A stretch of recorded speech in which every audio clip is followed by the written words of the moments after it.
Olá pessoal, aqui quem fala é Luciano Anselmo e a gente está fazendo a leitura do livro Direito Administrativo, terceira edição da gráfica, certo?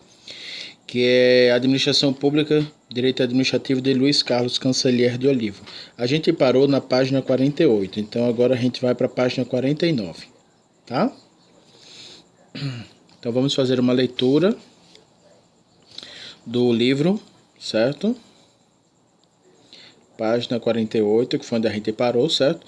A gente terminou aqui, então a gente vai agora para o livro Direito Administrativo de Luiz Oliva, certo? Sistema remuneratório dos agentes públicos. O sistema remuneratório dos agentes públicos está previsto na Constituição da República no artigo 37, inciso 10 a 15, e nos incisos do artigo 39, com as expressivas alterações introduzidas pela Emenda Constitucional número 19 de 98. A Lei Maior prevê hoje duas formas de retribuição pecuniária pelo trabalho dos agentes públicos, a saber, a de remuneração ou vencimento e a de subsídio. Medawar 2005. Define que vencimentos ou remuneração designam o conjunto formado pelo vencimento, referência do cargo ou da função, mais outras importâncias percebidas, denominadas vantagens pecuniárias. Com a Emenda Constitucional de 19 de 98, a Constituição Federal institui, por meio do artigo 39, parágrafo 4º, mais um tipo de estipêndio para os agentes políticos e para certas categorias de servidores públicos, adimplido em parcela única, insuscetível de qualquer acréscimo ou aditamento, à exceção das verbas admitidas pelo parágrafo 3º do mesmo artigo da Lei, 13º salário, adicional noturno, remuneração por serviço extraordinário, adicional de férias. É relevante observarmos ainda o parágrafo 8º do artigo 39 da Constituição Federal, que faculta a edição de lei, regrando a extensão do subsídio aos demais servidores públicos, segundo o artigo 39, parágrafo 4º e demais dispositivos da Constituição Federal, devem receber subsídio os seguintes agentes públicos: os ministros de Estado, os secretários estaduais, os secretários municipais, os ministros do Tribunal de Contas da União e os conselheiros dos Tribunais de Contas estaduais e dos municípios. Artigo 73, parágrafo 3º e artigo 75. Os integrantes do Ministério Público, artigo 128, parágrafo 5º, inciso 1, a linha C. Os membros da Advocacia Geral da União, os procuradores do Estado e do Distrito Federal e os membros da Defensoria Pública, artigo 135. E os servidores policiais, artigo 144, parágrafo 9. A retribuição pecuniária pelo trabalho ou administração pública, dado o seu imediato caráter alimentar, incorre nas seguintes premissas: proibição de desconto salvo por imposição legal, mandado judicial ou consentimento do servidor, artigo 45 da Lei 8.112 de 90. Existência de limite para descontos, que não pode exceder a um percentual, e preferência de pagamento das diferenças ou das parcelas fixadas por sentença judiciária, artigo 100 da Constituição Federal. Aquele saber mais, estipêndio, salário ou retribuição por serviços prestados, fonte Roaus 2009. Adimplido, dar cumprimento à obrigação, negócio, etc. Aditamento, ato ou efeito de se editar, adicionar, adição, aquilo que se acrescenta a algo, a fim de se elucidar, complementar, etc. Fonte Roaus 2009. Fixação e alteração da remuneração e do subsídio. O saiba mais aqui. O artigo 46 da Lei 8.112/90, certo? Fixa até a 10ª parte os descontos mensais para reposições e indenizações ao erário. Fixação e alteração de remuneração e do subsídio. A fixação ou alteração da remuneração ou do subsídio dos servidores públicos depende de lei específica, assegurada a revisão anual e sem distinção de índices, conforme impõe o artigo 37, inciso 10, da Constituição Federal, observada a iniciativa privada em cada caso. Essa última exigência, revisão anual, sempre em mesma data e sem distinção de índices, há de ser observada em cada esfera do governo, de Pietro 2006. No entanto, em qualquer caso, essas operações estão condicionadas à existência de recursos suficientes às projeções de despesas de pessoal e aos acréscimos dela decorrente, e também ao respeito aos limites assegurados para as despesas de pessoal. A Administração Federal regulamentou o artigo 37, inciso 10, por meio da Lei nº 10.331, de 18 de dezembro de 2001, indicando o mês de janeiro para essa revisão, revocada pela Constituição Federal.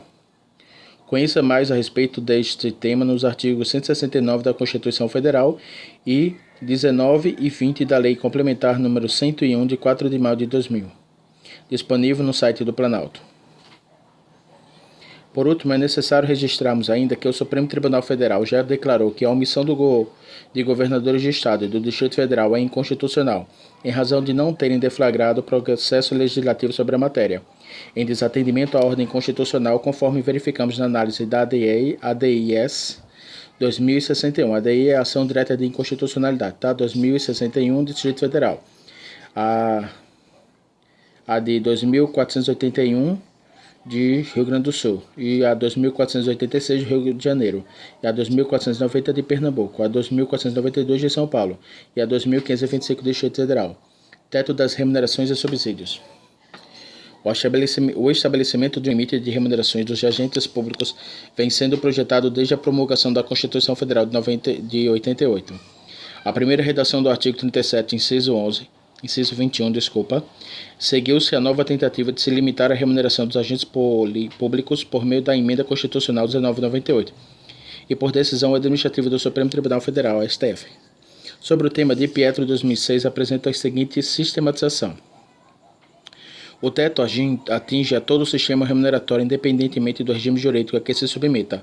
O servidor, à exceção das empresas públicas, sociedades de economia mista e subsidiárias, que somente seria alcançado pela norma limitadora se recebessem recursos da União, dos Estados, do Distrito Federal ou dos municípios para pagamento das despesas e pessoal de custeio geral, como se infere no parágrafo 9º do artigo 39 da Constituição Federal.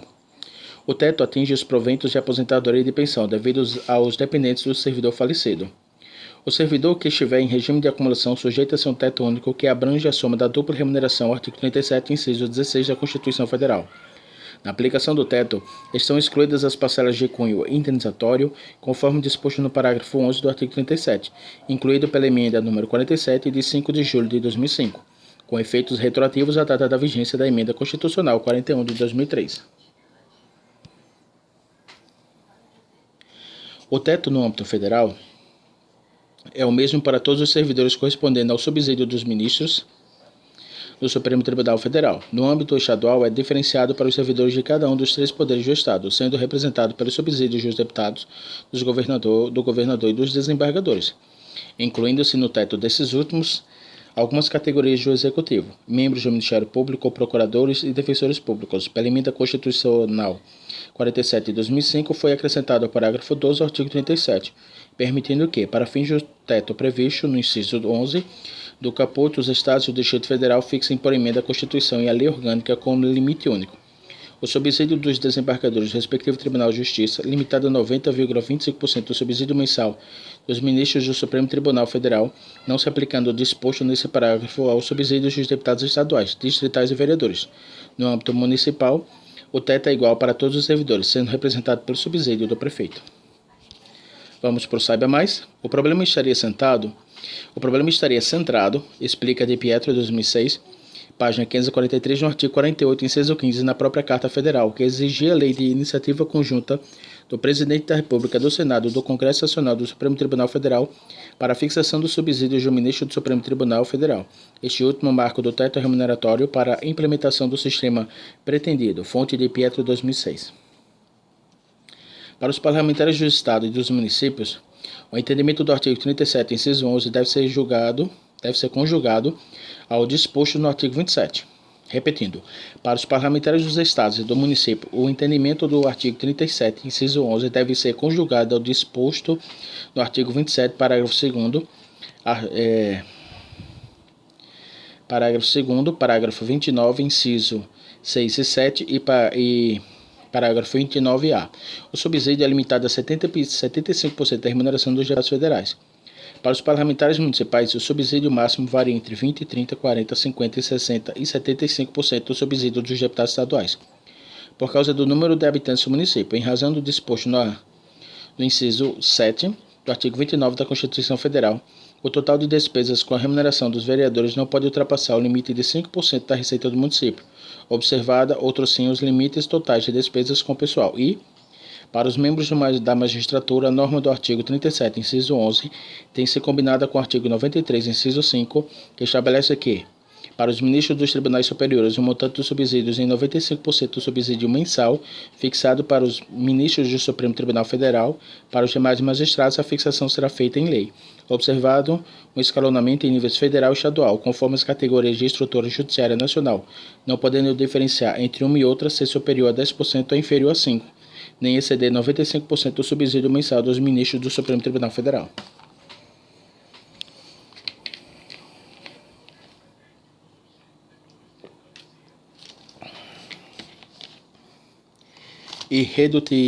Irredutibilidade de remuneração e de subsídio.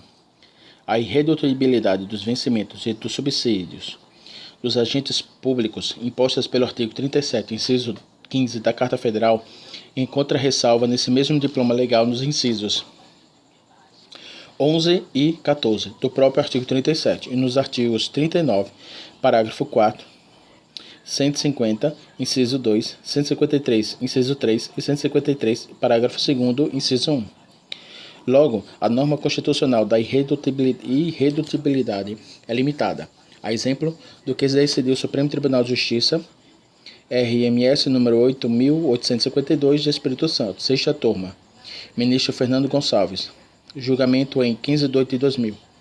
Somente os vencimentos são irredutíveis, as gratificações, salvo aquelas de caráter individual, podem para efeito de aplicação do denominado redutor salarial, sofrer limitações quantitativas. Nesse caso, aquela Corte de Justiça determinou que a gratificação de produtividade deve ser alcançada pelo mencionado redutor salarial se a remuneração no total ultrapassar o limite legal estabelecido.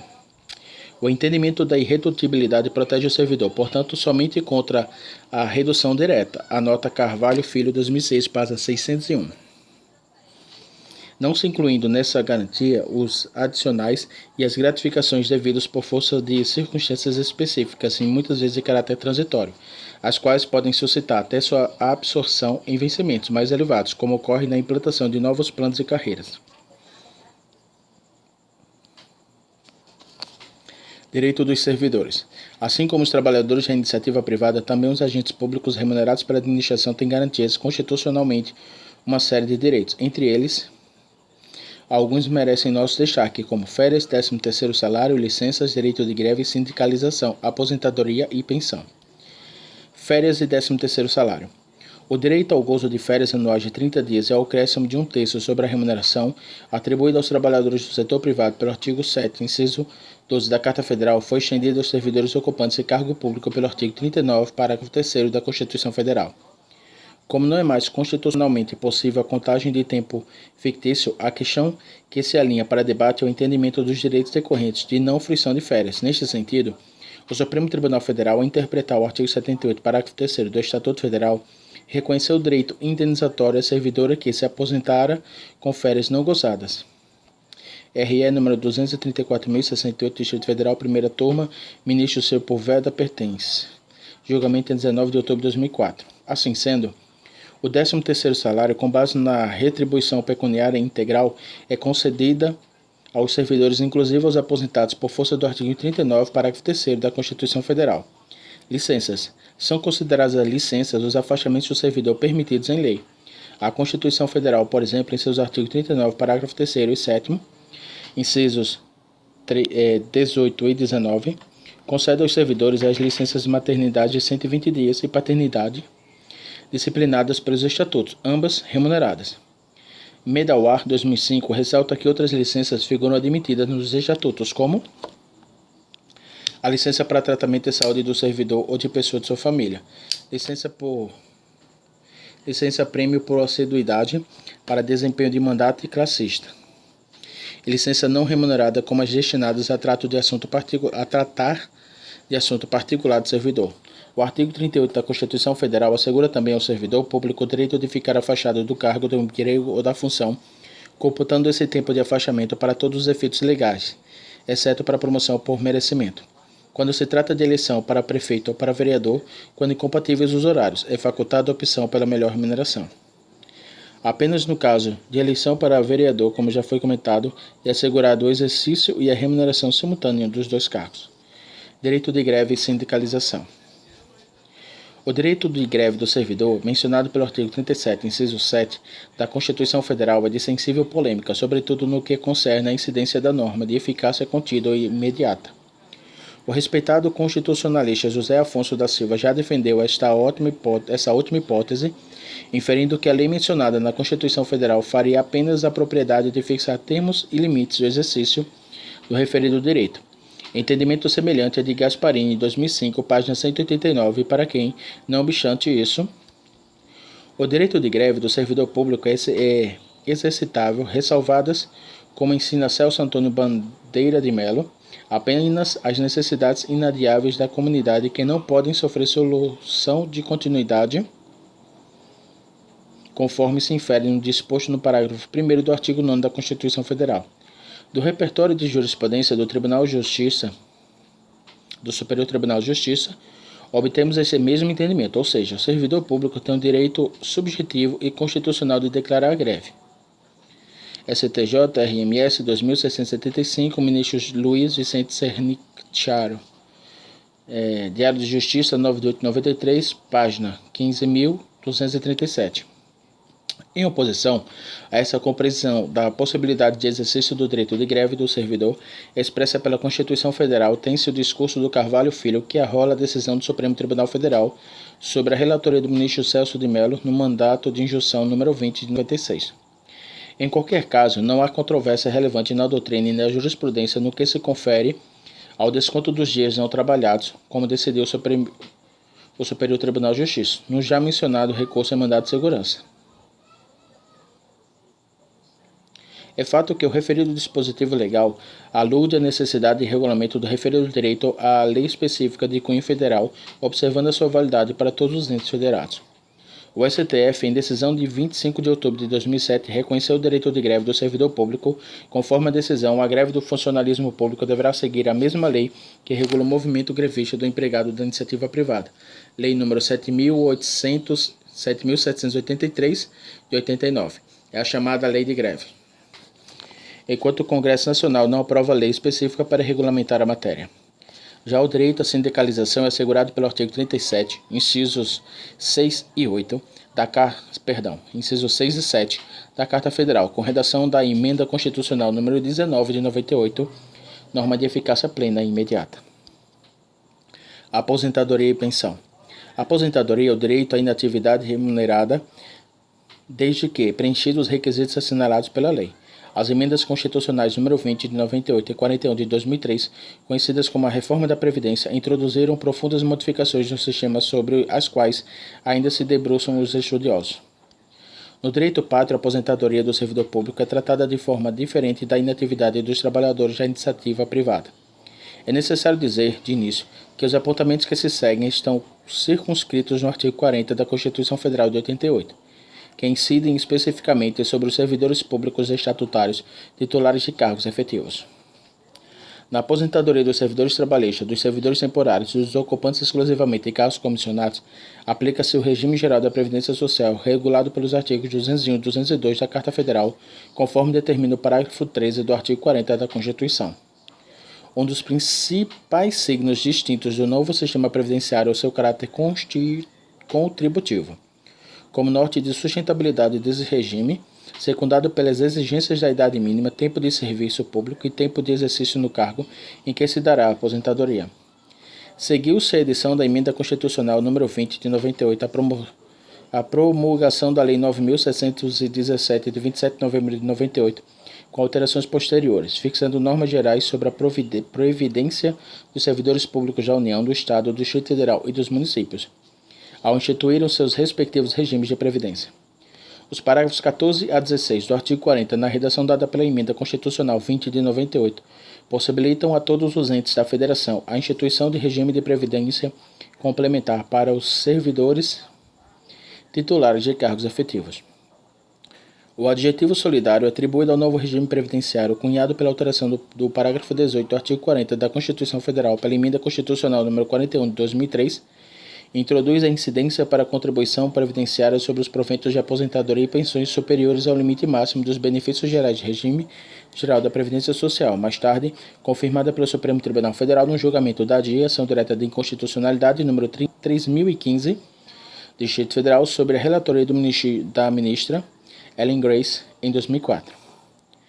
Em sequência, a Lei Federal nº 10.887, de 2004, se ocupou da aplicabilidade da Emenda Constitucional 41 de 2003 para estabelecer as normas aplicáveis aos servidores públicos ativos e inativos federais, estaduais e municipais, inclusive no que se confere as alíquotas e a base de cálculo da contribuição previdenciária.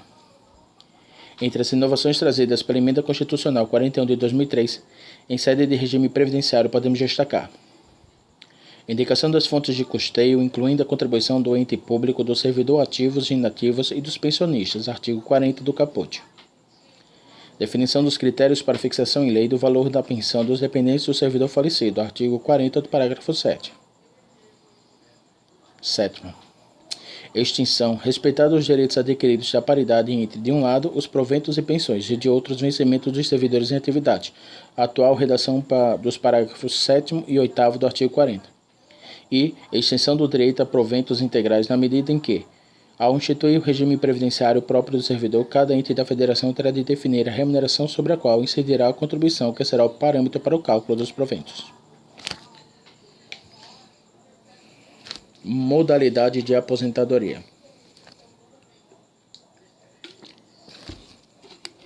Quanto à aposentadoria dos servidores titulares de cargos efetivos, são previstas as seguintes modalidades. 1. Aposentadoria por invalidez permanente que incorre na percepção de proventos proporcionais ao tempo de contribuição, exceto se decorrente de acidente em serviço, moléstia profissional ou doença grave, contagiosa e incurável na forma da lei. 2. Aposentadoria compulsória aos 70 anos de idade com proventos proporcionais ao tempo de contribuição e 3. Aposentadoria voluntária condicionada a 10 anos no mínimo de efetivo exercício no serviço público com 5 anos no cargo efetivo em que se dará a aposentadoria, observada ainda os seguintes requisitos. A linha A, 60 anos de idade e 35 anos de contribuição se homem, 55 de idade e 30 anos de contribuição se mulher.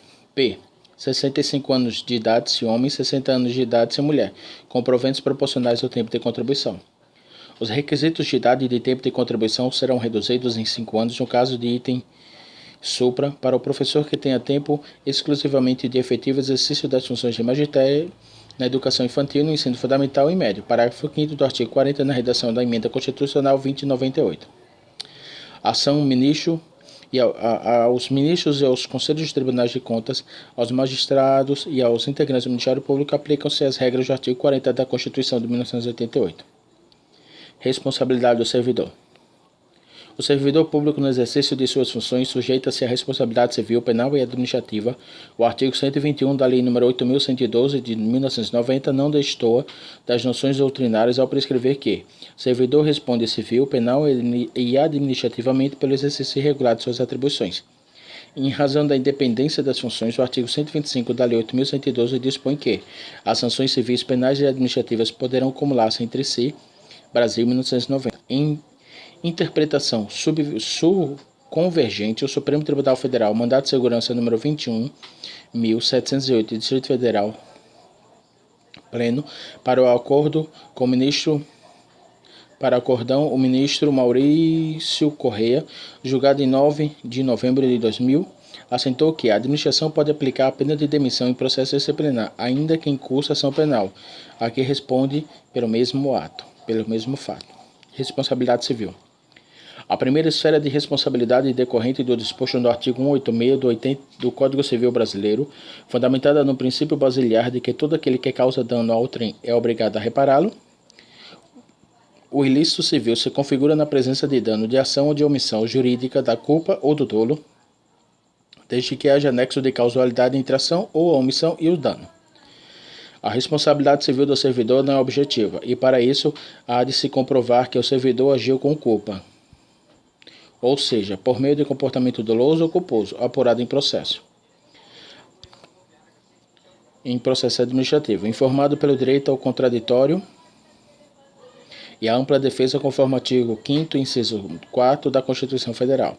As leis estatutárias em geral estabelecem os critérios para ressarcimento dos prejuízos apurados por meio do desconto da remuneração do servidor responsável pelo dano, circunscrevendo limites mensais para esse desconto. Para o servidor seletista, esse desconto só é possível se com ele o servidor concordar, de acordo com o artigo 466, parágrafo 1º da Consolidação das Leis do Trabalho CLT, que também autoriza esse desconto no caso de comprovado dolo do empregado. Neste sentido, o STF deliberou vedando a autoexecutoriedade administrativa impositiva do desconto no Mandado de Segurança número 24.182 do Distrito Federal de 2004. Contudo, quando se trata de danos causados a terceiros, é aplicável o disposto no artigo 37, parágrafo 6º da Constituição Federal, em decorrência do qual o Estado responde objetivamente por culpa ou dolo. Responsabilidade penal. Neste caso, a responsabilidade decorre da conduta tipificada pelo Código Penal, como ilícito penal de competência do Poder Judiciário. Para fins criminais, o conceito de servidor público é ampliado para alcançar a noção de agente público conforme o artigo 327 do Código Penal, com a redação dada pela Lei 9.983, de 13 de julho de 2000. Os crimes praticados contra a administração pública estão previstos no artigo 312 a 326 do Código Penal, cuja tipificação suscita comportamento culposo ou doloso, daí descartando-se a responsabilidade objetiva. De acordo com o artigo 229 da Lei 8.112, é assegurado auxílio reclusão à família do servidor ativo nos seguintes valores: 2/3 da remuneração quando afastado por motivo de prisão em flagrante ou preventiva, determinada pela autoridade competente enquanto perdurar a prisão, metade da remuneração durante o afastamento em razão da condenação, por sentença definitiva, a pena que não determine a perda do cargo. Responsabilidade administrativa. É responsabilidade atribuída em consequência da prática de ilícito administrativo que pode ser configurada por conduta comissiva ou omissiva prevista pela lei estatutária. Os estatutos dos funcionários públicos estabelecem uma série de deveres e vedações, e o ilícito administrativo vai se configurar exatamente quando tais deveres e vedações são desacatados. Os meios de apuração resguardados do contraditório e ampla defesa requeridos pelo artigo 5º, inciso 4 da Carta Federal são os sumários, compreendendo a verdade sabida e a sindicância e o processo administrativo disciplinar, denominado de inquérito administrativo. Em comprovada a infração, o servidor fica sujeito às penas disciplinares. A Lei 8.112 enumera os deveres do servidor no artigo 116 e as proibições no artigo 117, seguindo das penalidades inscritas no artigo 127. Este último artigo relaciona as penas passíveis de aplicação à advertência, suspensão, demissão, cassação de aposentadoria ou disponibilidade, destituição de cargo em comissão e destituição de função comissionada. Entre as medidas preventivas que podem ser adotadas pela administração pública quando da apuração do ilícito administrativo, inclui-se o afastamento preventivo do servidor por prorrogável 60 dias, previsto pelo artigo 147 da Lei 8.112, e ainda o sequestro e perdimento de bens na forma do Decreto-Lei nº 3.240 de 41, Código Penal, e da Lei 8.429 de 2 de junho de 1992, artigos 16 a 18. Resumindo, os temas tratados nesta unidade objetivaram proporcionar você, futuro administrador público, um conhecimento detalhado das regras que viabilizam a gestão da organização pública. A atuação do administrador na área pública é um espaço importante no mercado de trabalho e muitas atividades públicas são exclusivas desses bacharéis. Corroborando com sua formação ao atuar no serviço público, o administrador que conhece a legislação, ora estudada, adquire ainda uma vantagem competitiva em termos de conhecimento. Diante da relevância e da abrangência do tema, agentes públicos estudado nesta unidade, demos enfoque sobre questões relativas ao regime jurídico dos agentes, aos cargos, às funções públicas e suas condições de acesso, a questão remuneratória, aos direitos, aos deveres e às garantias, e por fim, as responsabilidades dos agentes públicos. Atividades de aprendizagem. Chegamos ao final desta unidade, no qual você teve a oportunidade de conhecer ou de rever aspectos importantes sobre agentes públicos e suas funções de acordo com a legislação brasileira. Para verificar seu entendimento, procure realizar as atividades propostas a seguir. Em caso de dúvidas, faça uma releitura do material e, se necessário, busque também o auxílio de seu tutor. Explique a diferença em regimes jurídicos seletistas, e estatutários. 2. Tendo por base a Lei 8.112, Estatuto dos Servidores Federais. Cite as condições para aquisição da estabilidade. Vamos para unidade 3. Vamos lá, gente. Unidade 3. Atos e fatos jurídicos. Vamos ler apenas a unidade 3, depois eu dou uma pausa e a gente termina depois. Objetivos específicos de aprendizagem. Ao finalizar esta unidade, você deverá ser capaz de identificar os elementos que formam o ato administrativo, distinguir ato administrativo vinculado do ato administrativo discricionário e relacionar os limites impostos à administração pública na edição de atos administrativos. Os atos que movimentam a administração pública. Caro estudante, estamos iniciando a unidade 3 voltada para o estudo dos atos praticados pelos agentes públicos. São os atos necessários à movimentação da administração pública. Mais do que simples técnicas, são normas procedimentais que orientam o administrador quanto aos parâmetros constitucionais delimitados. Importante nesse sentido é compreender os elementos do ato administrativo, suas características, as questões da discricionalidade e da vinculação, bem como os modos e os meios de formalização e desfazimento dos atos administrativos. Bom estudo.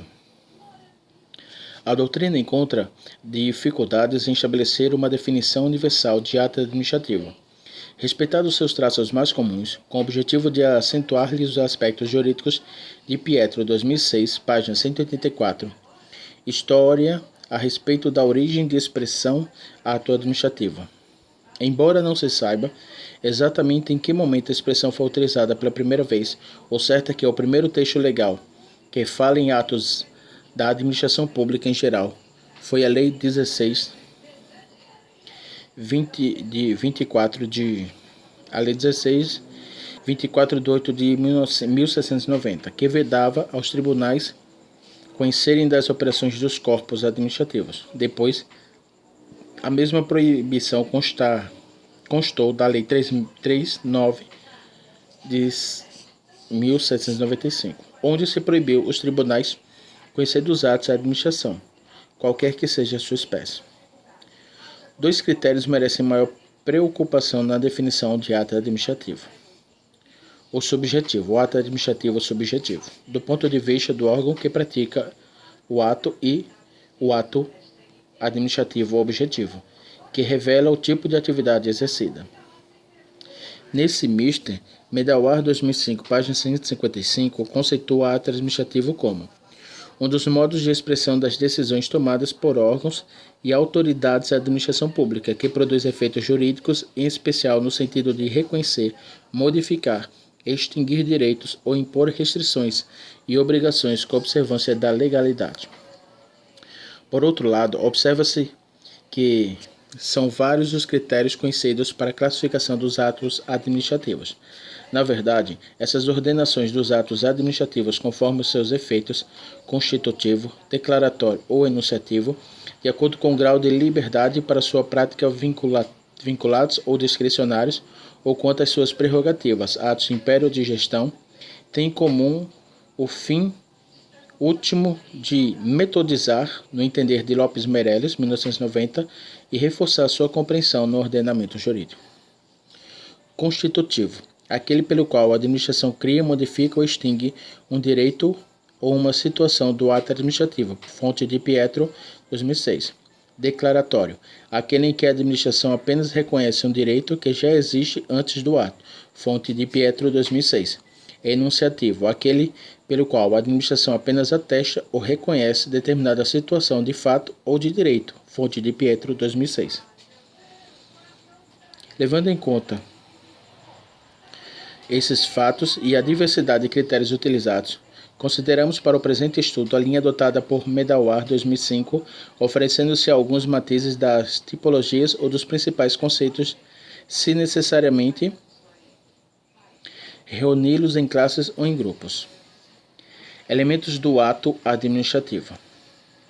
Alguns autores utilizam a expressão elementos do ato administrativo como outros utilizam para o mesmo fim, a expressão requisitos ou ainda pressupostos. certo? Elementos do ato administrativo, requisitos do ato administrativo ou pressupostos do ato administrativo. É o que está querendo dizer nessa frase. Os elementos ou requisitos do ato administrativo que vamos considerar neste momento para fins do nosso estudo são os impostos pelo artigo 2º da Lei 4.717 de 29 de junho de 1965, a Lei de Ação Popular. Posto isso, vale destacarmos também que a doutrina tem convergido em expressivo número ao elencar os 5 elementos prescritos pela referida lei, a saber, agente competente. Em sede de direito público, as funções legalmente atribuídas a cada órgão ou autoridade recebem o nome de competência. Entre as principais características da competência, figura-se a proibição de derrogar ou de prorrogar regra jurídica abolida ou alterada parcialmente. A competência pode ser definida em razão da matéria, do lugar e do tempo. A Lei 9.874, de 29 de janeiro de 1999, que regula o processo administrativo no âmbito da Administração Pública Federal, estabelece por meio do artigo 12 a delegação como regra decorrente da própria hierarquia. Na ausência de impedimento legal, o agente pode transferir atribuições a outros agentes, delegação de competência, ou conclamar para si as atribuições de outros agentes, alocação. O artigo 103-B, parágrafo 4, inciso 3º da Carta Federal, introduzido pela Emenda Constitucional 45 de 2004, admite a possibilidade de avocação pelo Conselho Nacional de Justiça de processos disciplinares em cursos instaurados contra membros ou órgãos do Poder Judiciário. Saiba mais.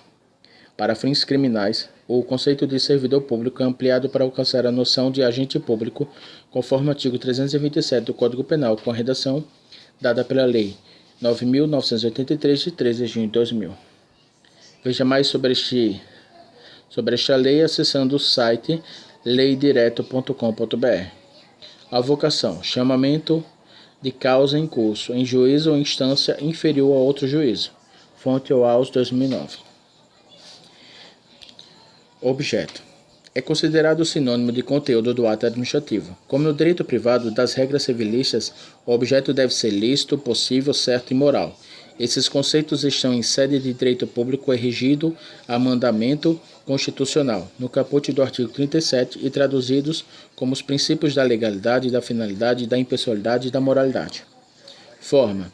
Embora o conceito ou respeito à forma do ato jurídico prescrito em lei tenha mais relevo para o direito público, estes vêm sendo atenuados a exemplo do artigo 22 da referida lei 9.784 de 99, que determina que os atos do processo administrativos não dependem de forma determinada, senão quando a lei expressamente o exigir. Motivo. Configura-se como o pressuposto de fato e de direito que serve de fundamento do ato. De Pietro, 2006, página 210. A ausência de motivo ou ainda o falso motivo anula um ato administrativo. Por exemplo, quando o funcionário é punido, a infração é o motivo. Essa autora distingue que o motivo não se confunde com a motivação, sendo esta uma espécie de exposição de motivos que integra a formação do ato. A Lei 9.784 de 99 já abordava a imposição mediadora por meio de seu artigo 2º, arrola a motivação como princípio ao mesmo tempo que elenca as hipóteses em que a motivação é obrigatória. Finalidade. Finalidade é o resultado que a administração quer alcançar com a prática do ato. Em sentido amplo, a finalidade do ato corresponde à consecução do interesse público, enraizando-se ao princípio da impessoalidade. Por sua vez, Moreira Neto, 2002, sustenta que a atividade da administração pública será legítima se obedecer à destinação estritamente disposta pela lei que define um determinado interesse público específico, a ser por ela satisfeito, otorgando a correlativa competência à entidade, ao órgão ou agente público para o seu atendimento. Em outras palavras, que a lei vincula a competência do agente à finalidade a ser por ele alcançada. Atributos do ato administrativo. O professor Moreira Neto, 2002, ao elencar as características definidas do ato administrativo, lembra que a maior parte destas foi desenvolvida por Meirelles em 1990. Para quem são atributos distintivos do ato administrativo, a presunção de legitimidade, a imperatividade e a autoexecutoriedade. Veja os detalhes de cada um desses atributos. Presunção de legitimidade. É juris tanto. Características decorrentes da soberania do Estado. Assim se manifesta nas certidões, nas declarações, nas informações ou nos atestados dotados de fé pública. Imperatividade ou coercibilidade. Fundamentada na supremacia do interesse público, faz com que os certos atos administrativos tenham vigência obrigatória em relação aos seus destinatários, independente da respectiva aquiescência. Autoexecutoriedade. Significa que a administração pública não precisa recorrer ao Poder Judiciário para executar suas decisões, característica mais presente no exercício do poder de polícia. Juris tanto, saber mais, saiba mais, tá? Juris tanto. Diz-se da presunção relativa ou condicional, que é resultante do próprio direito e, embora por ele estabelecida como verdadeira, admite prova em contrário, pode ceder a prova em contrário. Fonte OAuS 2009. Aquiescência. Ato ou efeito de aquiecer, anuência, consentimento, concordância. Fonte OAuS 2009. Discricionariedade e vinculação. Em algumas hipóteses, a lei não se ocupa de regrar todos os aspectos de uma atividade administrativa, remanescendo certa margem de liberdade de decisão diante do caso concreto denominado de poder discricionário. Nesses casos, esse poder de escolha é informado pelos critérios de oportunidade, conveniência, justiça e equidade. Diferentemente dos atos discricionários, em que há uma margem de escolha, nos atos vinculados o seu exercício é circunscrito pela lei. Tal diferença informa, também, a atuação dos órgãos de controle. Nesse sentido, o STJ, Supremo Tribunal de Justiça, pronunciou-se no recurso especial número 617.444 em 2006, conforme você pode observar a seguir. É sabido que os atos discricionários autorizam certa margem de liberdade, porquanto a lei, ao regulamentar a matéria, deixa um campo de apreciação ao administrador, incidicável pelo Poder Judiciário, porque interditada a intervenção no mérito do ato administrativo. Em mesmo sentido, aquela Suprema Corte de Justiça escreveu ainda que é defesa ao Poder Judiciário adentrar ao mérito administrativo de ato discricionário, a fim de aferir sua motivação, somente sendo permitida a análise de eventual transgressão do diploma legal. Recurso em mandado de segurança número 18.151 de 2004. Formalização dos atos administrativos. Nesta seção, vamos descrever alguns modos de formalizar os atos administrativos, conforme definições escolhidas da doutrina de Meirelles, 1990, e de Pietro, 2006. Decreto. Ato de competência exclusiva do chefe do Poder Executivo, por meio do qual procede ao regulamento das leis. O artigo 84, inciso 4 da Constituição Federal atribui competência ao Presidente da República para expedir decretos e regulamentos para a fiel execução da lei, disposição que se repete nas constituições estaduais e municipais, atribuindo essa competência a governadores e a prefeitos, respectivamente. O decreto também pode ser utilizado para expressar outras decisões, como decreto de nomeação ou que formaliza a permissão de uso de bem público. Regimento. Ato destinado a disciplinar o funcionamento de órgão colegiado, a exemplo dos regimentos internos dos tribunais de justiça e dos tribunais de conta. Resolução. Ato de caráter normativo atribuído a autoridades de alto escalão com o objetivo de fixar normas sobre matérias de competência do órgão. Certidão. Ato que reproduz fielmente atos ou fatos de administração registrados em processo, arquivos ou demais documentos públicos. Em atos administrativos podem ser expressos ainda em portarias para fins de diversos circulares ou ordens de serviço, que ostenta ordens ou diretrizes, comunicados, instruções, homologações e despacho. E também alvarás, que expressam o consentimento da administração para a prática de certos atos, por particulares. Desfazimento dos atos administrativos. A definição mais importante em sede de anulação dos atos administrativos para o ordenamento jurídico brasileiro pode ser atribuída da súmula 473/473 de 1943 do Supremo Tribunal Federal. A decisão de 1943 presente, desde então em todos os tratados de direito administrativo, faculta a administração a anulação de seus próprios atos, quando eivados de ilegalidade por ofício ou por provocação. A Lei 8.666 de 93, no seu artigo 49, parágrafo 3º, prevê a instauração do contraditório quando do desfazimento do processo licitatório.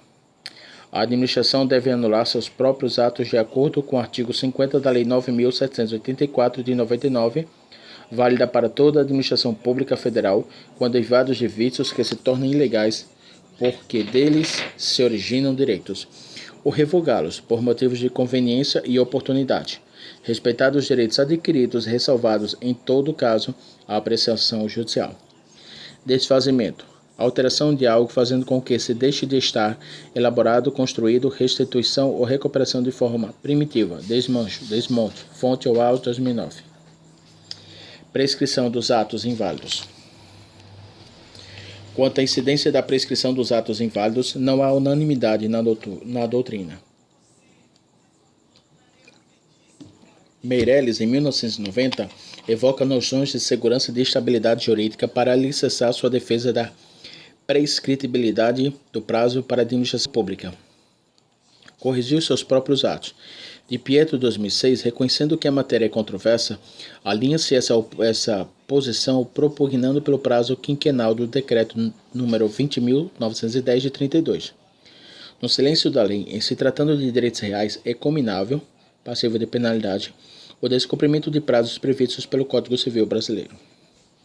Na esfera federal, o artigo 54 da Lei 9.784 assenta o prazo de 5 anos para a revisão de atos dos quais decorram efeitos favoráveis para os destinatários. São também relevantes as hipóteses para que o vício que atinge o ato administrativo seja considerado de ordem sanável ou convalidável.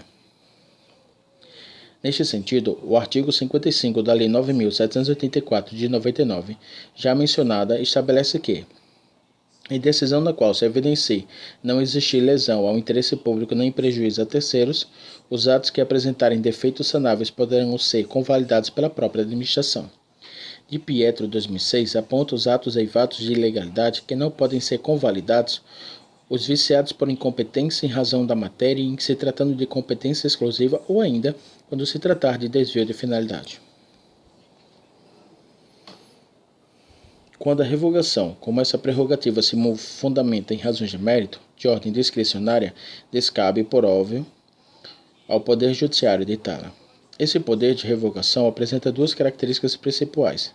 A primeira cinge-se ao fato de que, se o ato revogado já incorreu a direitos, cabe indenização pelos danos causados. A segunda leva em conta que o ato de revogação opera ex nunc, é irretroativo. Ex nunc, de agora, a partir do presente. Fonte OAuS 2009. De acordo com Melo, 2006, o quadro 1 apresenta alguns meios de desfazimento dos atos administrativos.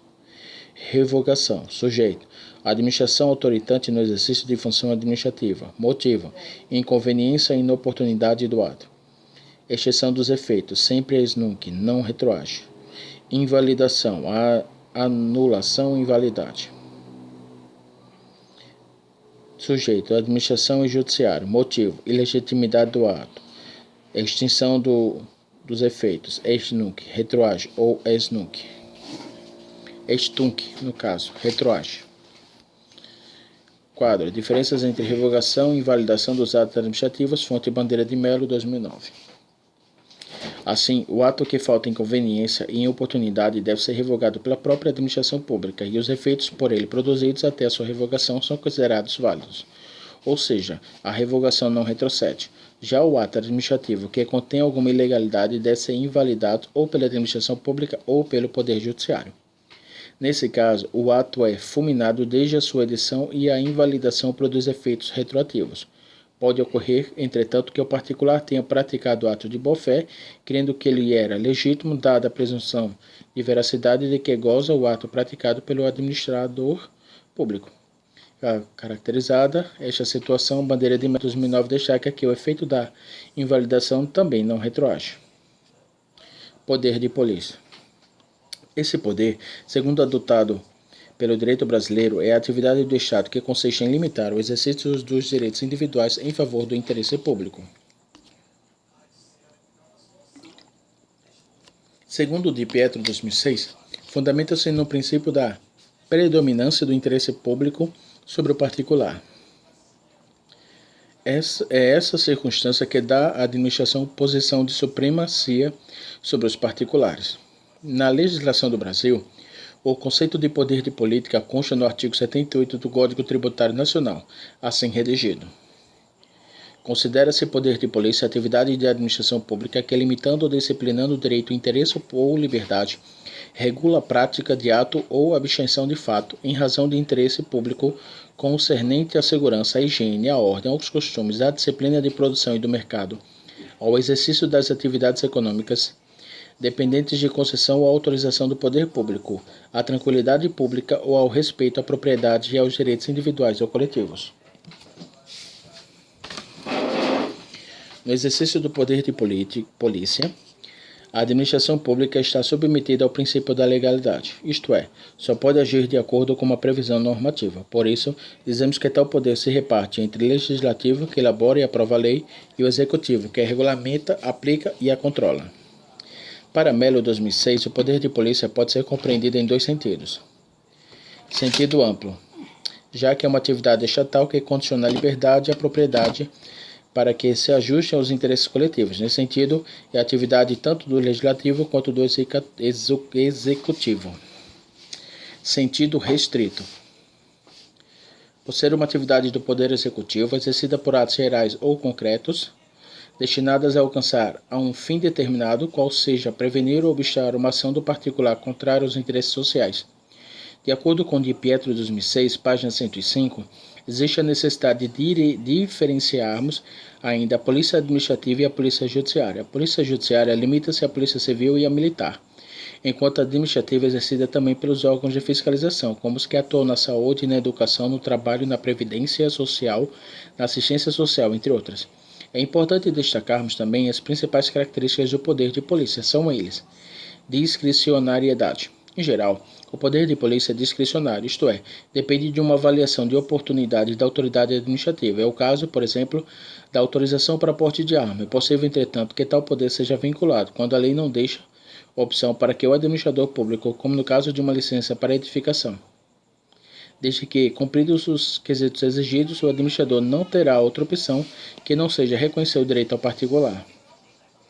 Autoexecutoriedade ou exigibilidade. É o privilégio que tem a administração de fazer com que suas decisões sejam cumpridas, independente de autorização do Poder Judiciário. É o caso, por exemplo, da aplicação de multas ou da apreensão de mercadorias. Coercibilidade. Ato de polícia dotado de força coercitiva, ou seja, de força que impõe pena de reprimir. Sendo assim, podemos definir o poder de polícia como uma obrigação do particular em não fazer algo, pois impõe um limite à conduta individual. Uma proibição quanto à sua liberdade e atuação. Corroborando, Mello 2006 salienta que, mesmo quando aparentemente o poder de polícia é uma obrigação de fazer, a habilitação para dirigir, por exemplo, o que pretende a administração é evitar uma situação perigosa nociva ao interesse público. Os atos administrativos que concretizam o poder de polícia para que não sejam exercidos com abuso ou desvio devem ser praticados levando-se em conta a necessidade, a proporcionalidade e a eficácia. Entre os diversos atos que podem ser praticados pelo administrador público no exercício do poder de polícia, podemos citar porte de arma, habite-se, licença para construir, autorização para eventos públicos, transporte de produtos químicos, alvará para bares e restaurantes, serviços acústicos, área de preservação ambiental, entre outros. Intervenção na propriedade privada. No ordenamento jurídico brasileiro podem ser encontradas diversas restrições à intervenção do Estado sobre a propriedade privada, entre as quais se destacam limitações administrativas, ocupações temporárias, tombamento, requisição, servidão administrativa e desapropriação. Di Pietro 2006. A propriedade é um direito individual que, entretanto, segundo a Constituição Federal, deve cumprir uma função social. Artigo 5º, inciso 23. Vamos ver, então, Di Pietro 2006. Como cada uma dessas modalidades de restrição ocorre. Limitações administrativas. São medidas de caráter geral previstas em lei com fundamento no poder de polícia do Estado, gerando para os proprietários obrigações com o fim de condicionar o exercício do direito da propriedade ao bem-estar social. São exemplos dessas limitações a imposição de medidas técnicas para a construção de imóveis, como a limitação de altura dos edifícios. Ocupação temporária é a forma de limitação que se caracteriza pela utilização transitória, gratuita e remunerada de imóveis de propriedade particular para fins de interesse público na qual o particular não perde a propriedade. Temos como exemplo as escavações em terrenos privados com objetivo de pesquisa arqueológica ou ocupação de um imóvel particular diante da ameaça de inundação ou de desabamento, visando a garantia e a segurança dos próprios moradores. Tombamento. Artigo 216 da Constituição Federal, em seu parágrafo 1º, estabelece que o tombamento é um dos institutos que tem por objetivo a tutela do patrimônio artístico nacional. É uma restrição que afeta integralmente o direito de propriedade. São exemplos de tombamento os sítios arqueológicos e as construções coloniais. Em regra, não gera direito de indenização, mas pode ter um caráter parcial, não impedindo que o proprietário usufrua do seu domicílio. Seu domínio, no caso. Requisição. Afeta temporariamente a propriedade durante o período em que a administração a utilizará para a realização de obras ou serviços de interesse coletivo, a exemplo do que ocorre com ocupações temporárias. Servidão administrativa é um direito real, de natureza pública, que impõe ao proprietário a obrigação de suportar um ônus parcial sobre o imóvel de sua propriedade em benefício de um serviço público.